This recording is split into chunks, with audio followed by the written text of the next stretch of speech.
তো আমার মতো তোমাদেরও কি পাতুরি ভীষণ পছন্দের? আর সেটা যদি আবার হয় ইলিশ মাছের পাতুরি, তাহলে তো বোধহয় আর কিছু বলারই থাকে না।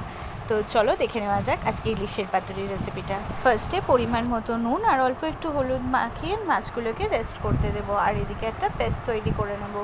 পেস্টের মধ্যে ইউজ করব কাজু বাদাম, মগজদানা, পোস্ত, সাদা সর্ষে, লঙ্কা আর নারকেল।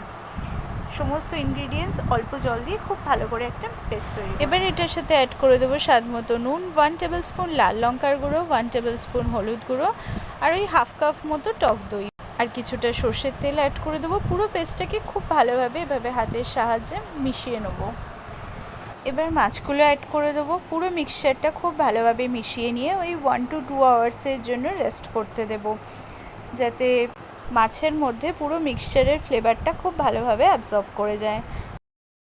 ব্যাস, এবার একটা কলা পাতার মধ্যে একটা মাছ রেখে ওপর থেকে একটা লঙ্কা দিয়ে এবার কলা পাতাটাকে খুব ভালোভাবে ফোল্ড করার পালা।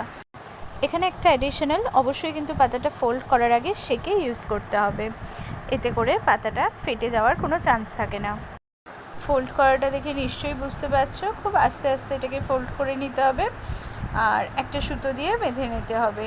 জাস্ট পেপার ফোল্ডের মতো নর্মাল ফোল্ড করলেই হবে।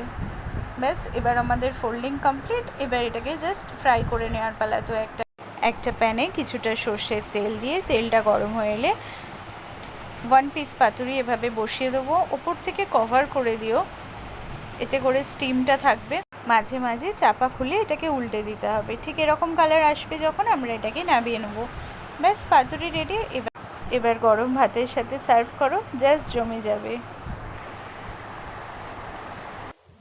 And here is the final look. যারা এখনও ট্রাই করোনি, definitely do try this out. আর অবশ্যই জানিও কেমন লাগলো রেসিপিটা।